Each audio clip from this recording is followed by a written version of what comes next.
boo prolongé état Sénégal. Est-ce que loolu d'abord est-ce que wér na ba pare deuxièmement bi moom mooy est-ce que mën nañ génn ci phase boobu ñu nekk d'autant plus que am nañ nguur goo xamante ne nee nañu il faut que tout soit transparent. Tu sais, il y a 3 formes d'exploitation bu ñuy def. C'est qu'il y a l'exploitation bi nga xam ne dañ koy def au niveau des concessionnaires. mooy des très grandes entreprises étrangères. ñu fa nekk. Ensuite il y a l'exploitation semi-mécanisée. Après il y a l'orpaillage. Donc ñoom ñëpp dañuy am ay conséquences justement sur l'activité humaine, sur les populations. ak lu ñu xam. Donc du coup maintenant l'exploitation bi nga xam ne mooy concessionnaires yi. La plupart ils discutent directement avec l'État du Sénégal lu ci gën a bëree. Donc du coup population bi daal en tout cas à ce niveau précis gisuñu ci dara. Parce que depuis que les gens ont commencé tout simplement à exploiter cet or-là. C'était tout simplement relever le niveau de vie population yi. Mais munoo dem ba Kédougou tey nga gis ni nit à un moment donné il a relevé son niveau de vie sur ces questions d'exploitation minière. Parce que dafa am yu bëri yi nga xam ne waroon nañ ko mën a def parce que bu nekkee. nit ñi bu ñu nekkee dans une situation pareille war a mën a nekk war a gis seen bopp te gisuñu ko. Donc c'est très frustrant. Donc c'est ça, si les entreprises minières concessionnaires n'arrivent pas tout simplement à booster la chose parce que population locale bi des habitants qui sont à Kédougou. Population bi nu muy ñëwee moo gaaw donc du coup la population peut nekk day bondir. Parce que nous j'étais dans un conseil municipal au niveau du conseil municipal de Kédougou en 2009. Dans la commune de Kédougou, les gens étaient à un moment donné 19 000 personnes. Mais balaa ñu fay jóge on s'est retrouvé avec 29 000. Actuellement on a jusqu'à 50 000. Gis nga affaire bi nu muy galopé. Donc ça pose problème sur des questions d'infrastructure. Ça pose problème sur des questions tout simplement du service public même. Parce que ñoom ñi dañuy dem ba affaire bi xaw leen ëpp loxo lu ñu mën a satisfaire kii bi.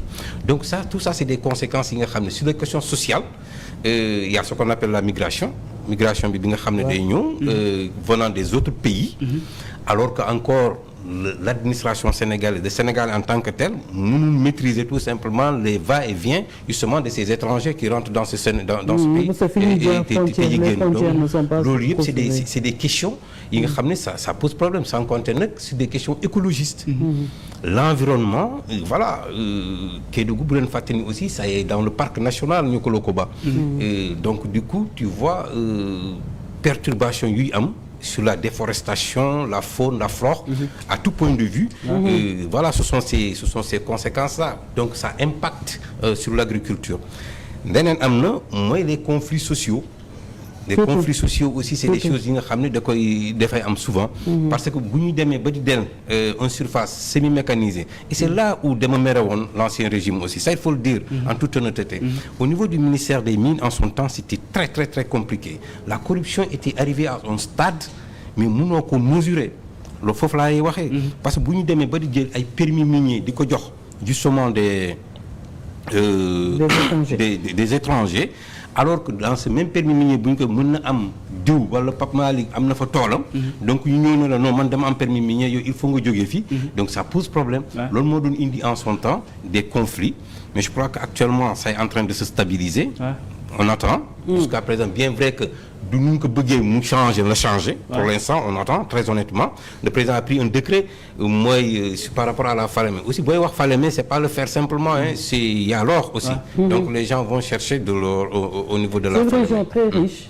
Machallah ñëpp dañ koy wax tout le monde voudrait peut-être dem foofu mais le problème qui se pose réellement mooy loolu la ñuy wax noonu la population locale di ci gis boppam. Pas du tout.